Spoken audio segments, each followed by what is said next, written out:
The market was alive with color and noise. Tall aliens with shining skin walked beside short creatures with many arms. Floating drones shouted prices in 10 different languages. Lights blinked, music played, and the smell of strange food filled the air. Among the crowd walked a human. He was tired, carrying a small bag and looking for cheap supplies for his next trip. His boots touched the metal floor with slow steps. He did not know this marketplace well. It was on a distant planet far from Earth. To the people here, he was just another outsider, but then he heard it, a soft voice, weak and trembling. "Take my toys, human. Please." The human turned. At first he thought he was hearing wrong. But no. A small figure stood there. It was a girl, an alien girl. Her eyes were wide and filled with tears. Her clothes were old, patched many times. In her tiny hands she held small toys. They looked like crystals shaped into animals and stars. They shined faintly as if light was trapped inside them.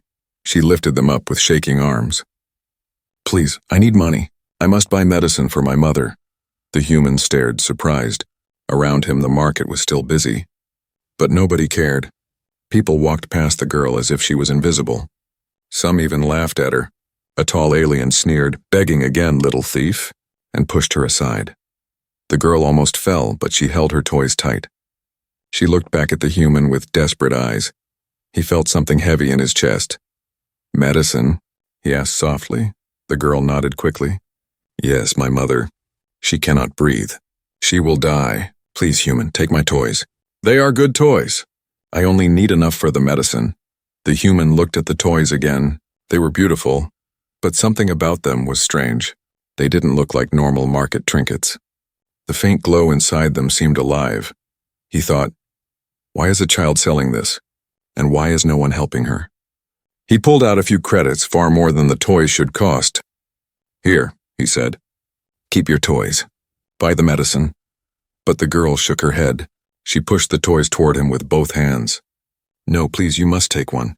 If I give without selling, they will punish me." "Punish you?" the human asked. His eyebrows lifted. She looked around quickly as if afraid of being overheard. Then she whispered, "The authority. They do not allow us to sell these. But it is all I have. Please, human, please." Her voice cracked at the end, almost breaking. The human felt a chill. Slowly, he reached out and took one toy. It was shaped like a small bird with crystal wings. The moment his hand touched it, the glow inside grew brighter. A warm pulse ran through his skin like a heartbeat. The girl gasped. "Be careful," she whispered. "It knows you now." Before the human could ask what she meant, loud footsteps echoed nearby. Armored enforcers walked into the market, scanning the crowd. They wore the black uniforms of the Galactic Authority. The girl's face turned pale.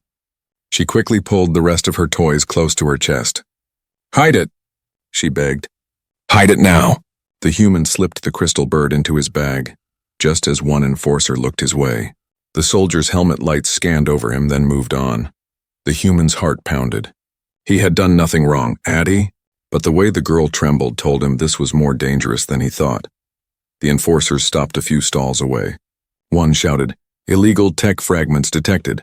Anyone caught with them will be executed. Report immediately if you see such items." The girl bit her lip hard, tears running down her cheeks. She tried to shrink into the shadows. Nobody helped her. Nobody even looked. The human felt anger rising inside him. This was just a child. Why was the law chasing her instead of protecting her? He bent down slightly, speaking in a low voice. "Where do you live?" "Can you take me to your mother?" The girl hesitated. Fear and hope fought in her eyes. Then she nodded very slowly. "Yes, but we must hurry. If they catch us, they will take me away. And my mother will die." The human glanced at the enforcers again. They were moving closer, searching every stall.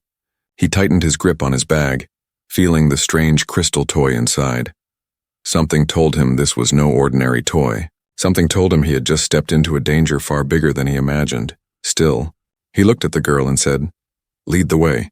She grabbed his hand, small, cold, shaking, and pulled him into the crowd. Together, they slipped through the busy market, away from the eyes of the authority. But as they vanished into the maze of lights and voices, one enforcer turned his helmet sharply. His scanner beeped faintly. He looked toward the direction they had gone and began to follow. The human did not see it. The girl did not see it. But the hunt had already begun. The girl led the human through narrow streets away from the shining marketplace. The noise of sellers and buyers faded. Here the walls were cracked, the lights dim, and the air smelled of rust and smoke. Few people walked in this part of the city. Those who did kept their heads down, never meeting eyes. The girl's small hand gripped his tightly. She kept glancing behind, afraid of being followed. The human walked faster, his bag pressed against his side. Inside, the crystal toy pulsed with a faint glow, as if alive. At last, they stopped near a broken doorway. The girl pushed it open and whispered, "Quick, inside." The room was dark and cold. The walls were metal but scarred with burn marks. A single lamp flickered. In one corner, on a thin bed, lay an alien woman. Her chest rose and fell slowly, each breath sounding heavy and painful. "Mother," the girl whispered, running to her side. She placed the remaining toys on the bed and held her mother's hand. The woman's eyes opened weakly. "Lyra, you should not be outside," the mother said in a hoarse voice. "I had to, Mother," the girl, Lyra, answered. "You need medicine. I found a human. He helped me." The mother's eyes moved to the stranger standing at the doorway. She looked worried. "A human?" The human stepped closer. "I bought one of her toys. She told me about you." The mother coughed, shaking her head. "You should not be here, human. Leave before it is too late." The human frowned. "Too late for what?" "I don't understand.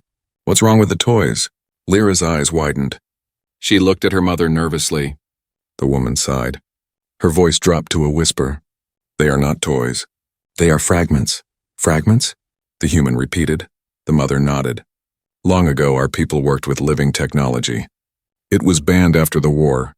The Galactic Authority destroyed it, but some pieces survived. These fragments, they hold power, healing power. But to own one is death." The human felt the crystal bird in his bag. It pulsed again, stronger now, as if hearing the words. He remembered the enforcer's warning. "Illegal tech fragments detected." His chest grew tight. "So these crystals, they can heal?" he asked. The mother closed her eyes. "Yes, but the Authority fears them.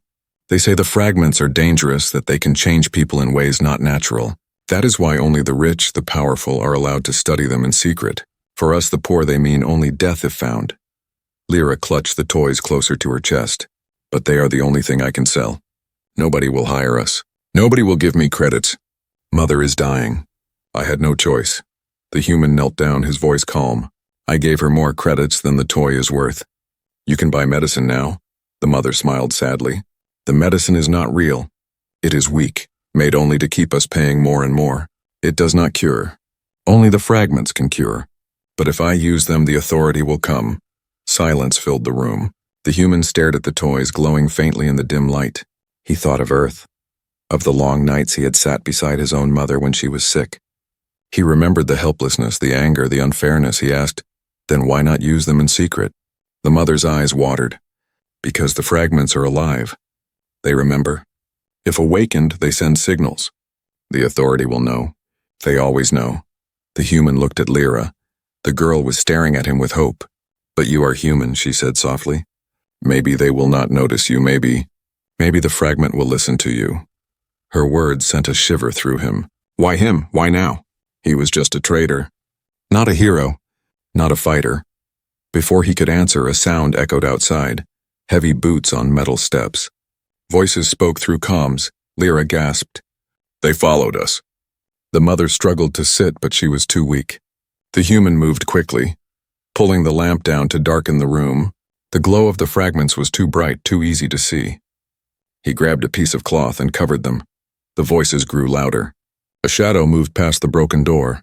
"Search here," an enforcer said outside. The human's heart raced. He whispered, "Is there another way out?" Lyra nodded quickly. She pulled his hand and led him to the back. A small tunnel opened behind a loose wall plate. It smelled of dust and oil. "Go," her mother whispered. "Save my child," Lyra cried. "No. Mother, come with us."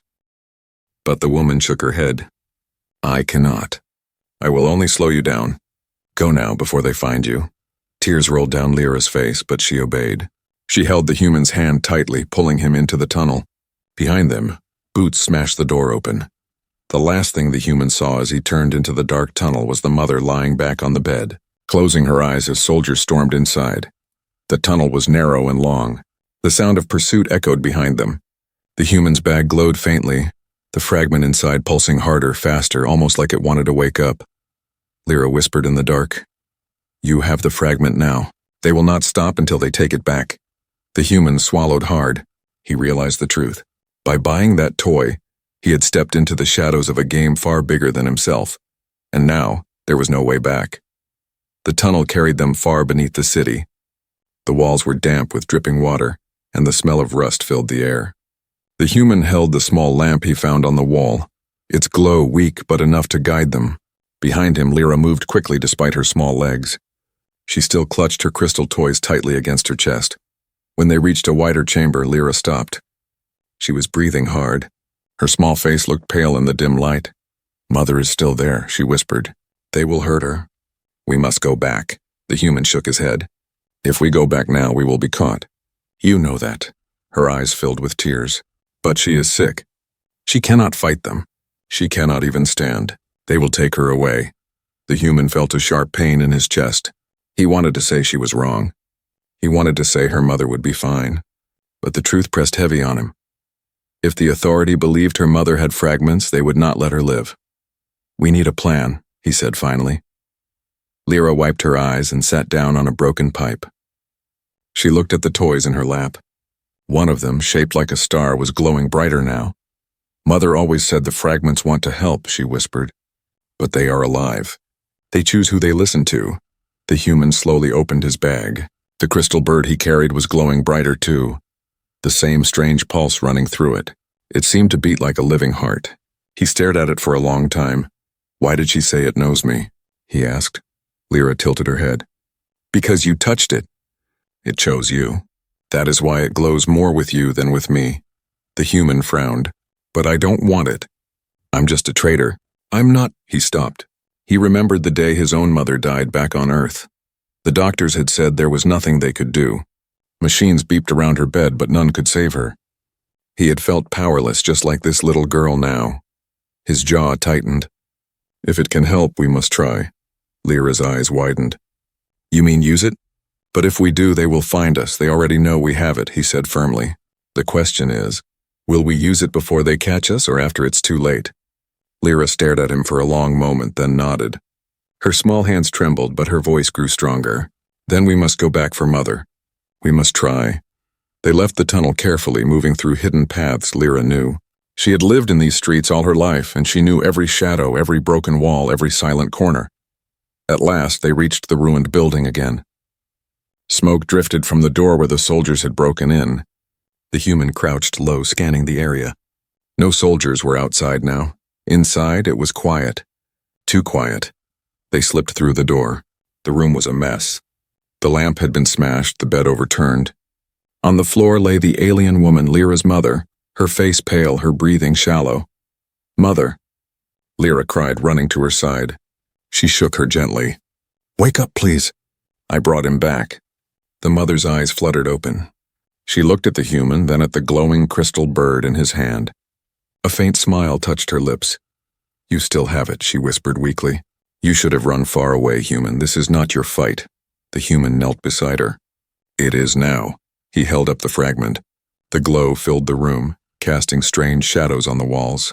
The air hummed softly like a song far away. The mother gasped as the light touched her skin. It remembers, she whispered. Lyra clutched her mother's hand tightly. Please, Mother, let him use it, please. The woman's voice trembled. If you awaken it, the authority will come. They always come. The human's eyes hardened. Then let them come. But you will not die tonight. He placed the fragment gently on her chest. The glow spread across her body, wrapping her in a soft light. The hum grew louder, filling the whole room. The walls shook faintly, dust falling from the ceiling. The mother's body arched as if an unseen force pulled her upward. Her eyes widened, glowing with the same crystal light. Her breathing changed, deeper, stronger. Lyra gasped. It's working! The human held the fragment firmly, but he felt something strange. It was pushing back. It was not just a tool. It was alive. It was testing him, searching his mind. He gritted his teeth. If you want a purpose, then take mine. Healer. Do it now. The light grew so bright it blinded them. Then with a sudden flash, it dimmed again. The mother lay back on the bed, her chest rising and falling steadily. Her skin looked brighter, her face no longer pale. She opened her eyes fully, strength returning to them. Lyra cried out in joy, throwing her arms around her mother. "You're alive! Mother, you're alive!" The human let out a long breath. His hand shook, but relief washed over him. For a moment there was peace, but only for a moment. Outside, alarms began to wail. Heavy engines roared in the distance. The ground trembled as armored transports moved closer. The mother sat up, her eyes glowing faintly. They are coming. They felt the awakening. The human clenched his fists. He had known this would happen, but hearing it confirmed sent a cold wave through him. Lyra looked at him with fear. What will we do now? He looked out the broken door, the sound of soldiers already drawing near. He felt the crystal bird still pulsing in his hand, stronger than ever. His answer was steady, filled with iron. "We fight, or we run, but we will not give you back to them." The mother's weak smile returned, but this time it held pride. "Then, human, you have chosen your path." And outside, the shadows of the authority closed in. The room was quiet except for the mother's steady breathing. She sat upright now, stronger than before, her eyes glowing faintly in the dark. The fragment's power had changed her. The human stared at her, still holding the crystal bird. Its soft pulse had slowed, almost like it was resting after hard work.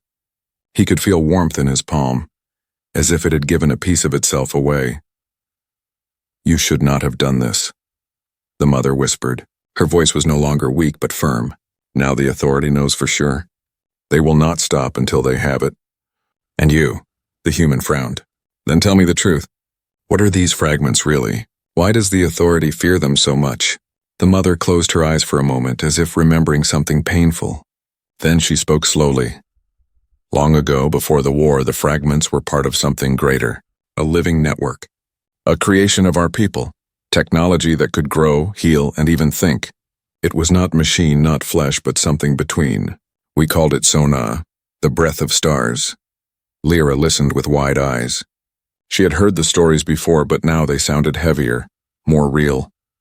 The mother continued. "The authority called it dangerous. They said it changed those who used it, made them less obedient, less easy to control. So they destroyed it. They hunted down anyone who kept even a small piece. That is why only scraps remain, fragments scattered and broken." The human looked at the glowing crystal bird. He thought of how it had tested him, how it had seemed alive. He shivered. "So these are pieces of a living machine?" "Yes," the mother said, "and each one remembers. That is why they choose who to answer. That is why the authority fears them, because they cannot control who the fragments bond with." The human's jaw tightened. "So the authority hides real cures from the poor, and sells fake medicine instead?" The mother nodded sadly. "Control is more important to them than life." The words burned inside him. He remembered Earth, where medicine had also been too expensive for the poor.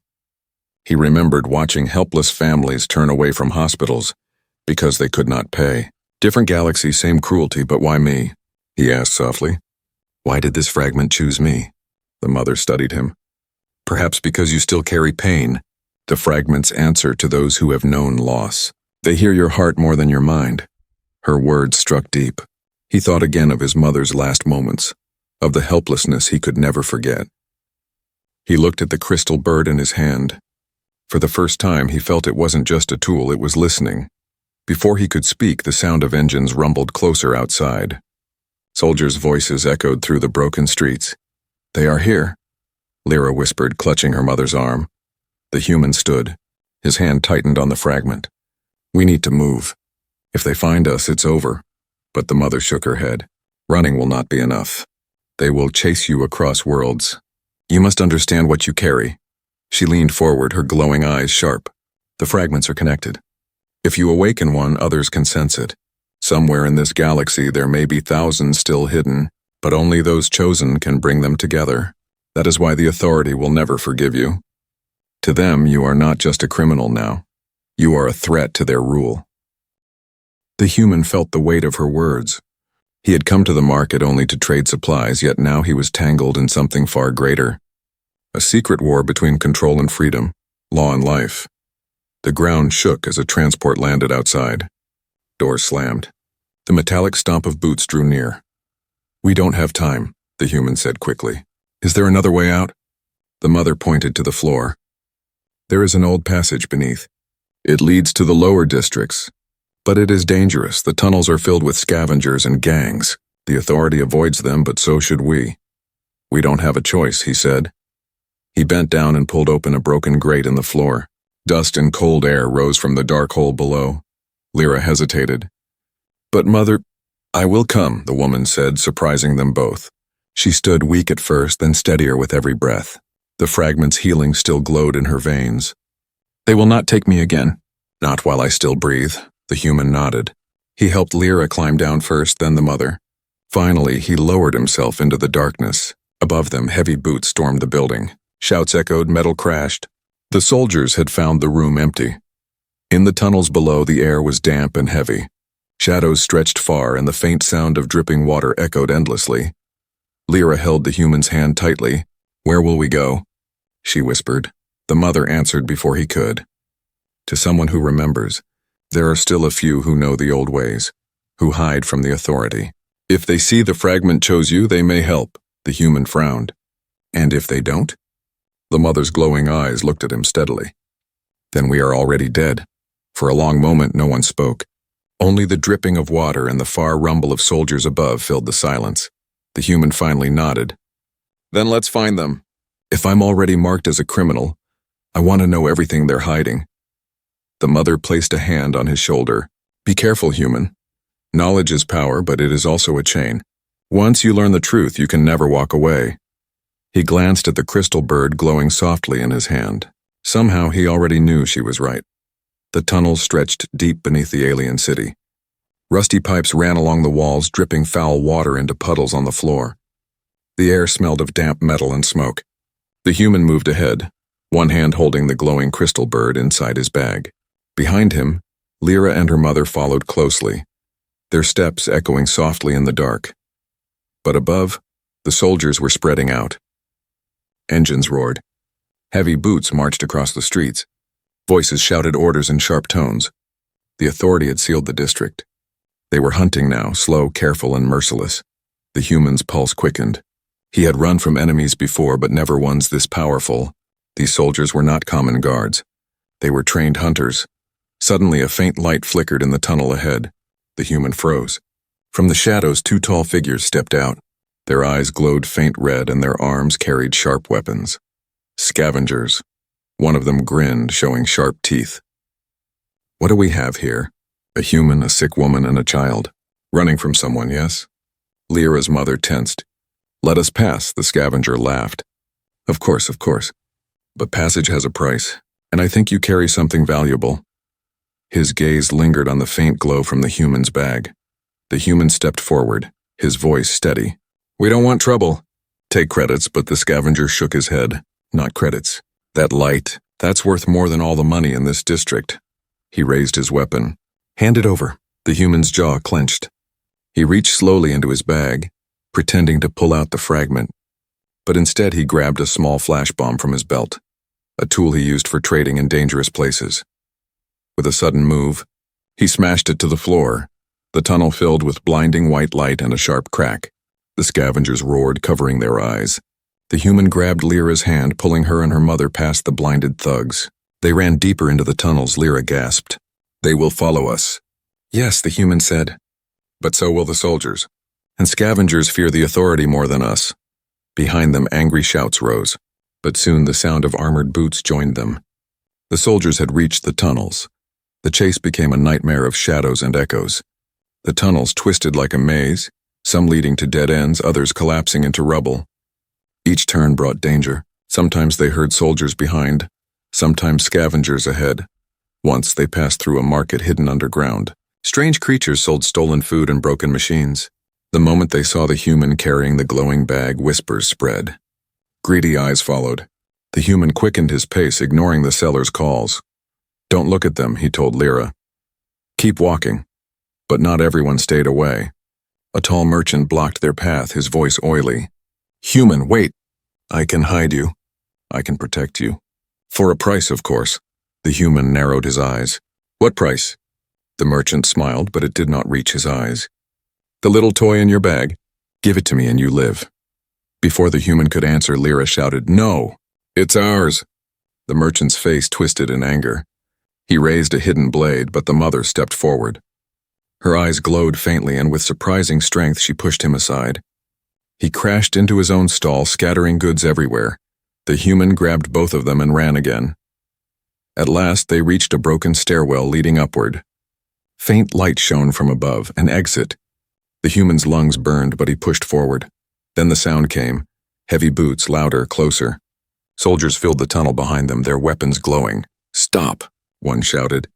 "By order of the Galactic Authority, surrender the fragment," Lyra screamed. The mother pushed her daughter behind her, standing firm despite her weak body. The soldiers advanced, their helmets reflecting the glow of their weapons. The human's mind raced. They were trapped. No bombs left, no weapons strong enough. The fragment pulsed inside his bag as if it felt the danger. He pulled it out. The crystal bird shone brightly, filling the tunnel with white light. The soldiers flinched, the mother gasped. "It's waking again!" The fragment's glow spread across the walls, crawling like vines of light. The metal shook, humming with energy. For a moment the soldiers froze, unsure, then one shouted, "Fire!" Blasts of plasma filled the tunnel. The human dove forward, pulling Lyra with him. The mother staggered but stayed standing, her glowing eyes locking onto the fragment. With a cry, she placed both hands on it. The light surged outward like a wave. The plasma bolts dissolved before touching them. The soldiers stumbled back, shields cracking. The tunnel shook violently. Dust rained down. Pipes burst, filling the air with steam. "Run!" the human shouted. He pushed Lyra up the broken stairwell. The mother followed, still clutching the fragment, her body glowing brighter with every step. The human climbed last, covering their escape. Behind them, the soldiers shouted and fired again, but the tunnel collapsed under the force of the fragment's energy. The ceiling fell, blocking the path. The echoes of pursuit were cut off. They emerged into the open air at last on the far edge of the city. Neon lights flickered above crumbling buildings. Smoke rose from the industrial zones in the distance. Lyra fell to her knees, panting. The mother leaned against the wall, glowing faintly, her body trembling from the power she had channeled. The human looked at the sky. Drones were already circling, searching. "We can't stay here. They will surround this whole district soon." The mother nodded weakly. "There is only one place left. A sanctuary, hidden deep beyond the city. Those who still believe in the fragments, they will know what to do." The human clenched his fist around the crystal bird, which was dim again, resting. He felt the weight of what had just happened. The soldiers, the scavengers, the chase. He had saved them, yes. But the galaxy was closing in, and now he carried something more dangerous than any weapon. For the first time, he wondered, had he chosen this path, or had the fragment chosen it for him? The city's edge was colder, quieter. Broken towers leaned against the night sky, their lights long dead. Wind whistled through shattered windows, carrying the distant echo of sirens. The human Lyra and her mother hid inside the skeleton of an old factory. Rusted machines stood like silent giants around them, their shadows stretched across the floor.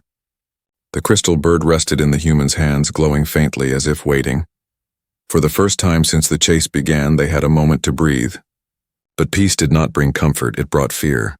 "They will find us soon," the mother whispered. Her glowing eyes looked at the human. "And when they do, they will offer you a choice." The human frowned. "A choice?" She nodded. "The authority is cruel but clever. They know people break faster when they are given the illusion of freedom. They will tell you to give us up. Hand us to them, surrender the fragment, and they will let you walk away." Lyra gasped, clutching her mother's arm. "No, he wouldn't." But the mother silenced her gently. Her eyes never left the human. "Would you?" The words cut through him like a blade. He wanted to say no immediately, but his voice caught. He had spent his life surviving, taking jobs, trading, escaping danger. He had never chosen to be a hero. He had never asked to fight the galaxy's strongest law. He looked down at the fragment glowing in his hand. He remembered how it had healed her, how it had shielded them from the soldiers. It had saved them, but it had also cursed him. "Why me?" he whispered. "I didn't ask for this. I only came here to trade. I don't want to fight the authority." The mother's voice was calm but heavy. "And yet you hold the fragment." It answered you. "That means you already made your choice, whether you admit it or not." The sound of engines grew louder outside. Shadows moved between the ruined towers. Drones floated in the distance, their lights scanning the dark. They are here, Lyra whispered, trembling. The human stood, heart pounding. He tightened his grip on the fragment. Then it seems I don't have much time to decide. Minutes later, the factory doors creaked open. Figures entered, soldiers in black armor, their helmets glowing red in the dark. They moved slowly, weapons raised. Behind them came a taller figure, draped in silver robes, his face hidden behind a mask. The mother's body tensed. An inquisitor, she whispered. The inquisitor's voice was calm, smooth, and cold. Human, you carry what does not belong to you.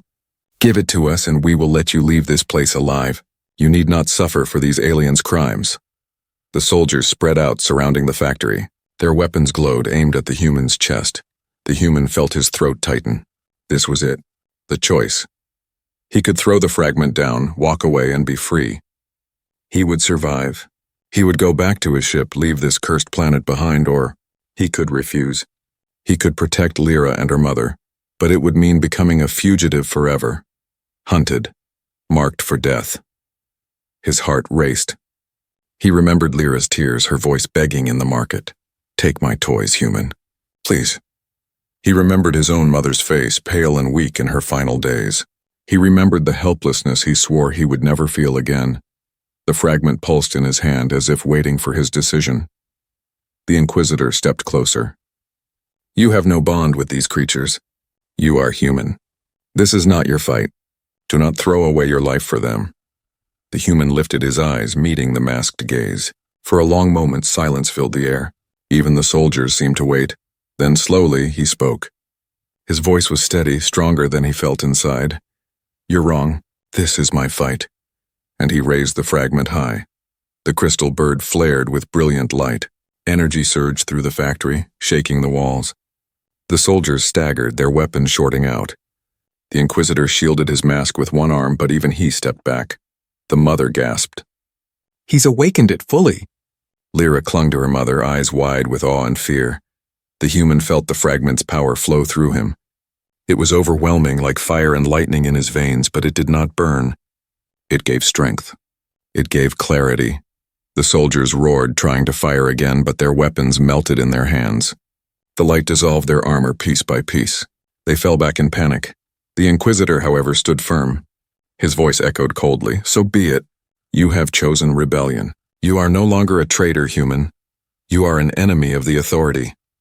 The human lowered the fragment slightly, his breathing heavy, but his eyes fierce. Then remember this. I will not hand over a child begging for her mother's life. Not today. Not ever. The factory walls cracked.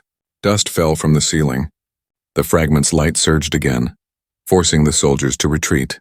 The Inquisitor raised a hand, signaling them to fall back. His voice was calm, almost amused. Run while you can. But know this, you cannot escape forever. The Authority will hunt you to the edges of the stars. And when we catch you, no fragment will save you. He turned and left, his soldiers following him into the night. Silence fell again. The factory was broken, but still standing. The human lowered the fragment, which dimmed slowly, its glow fading to a soft pulse. His knees shook, but he did not fall. Lyra ran to him, tears in her eyes. You chose us, she whispered. You really chose us. The human forced a small smile. I suppose I did. The mother stepped closer, her glowing eyes filled with pride and worry. Now you carry a burden you cannot put down. You saved us, but you doomed yourself.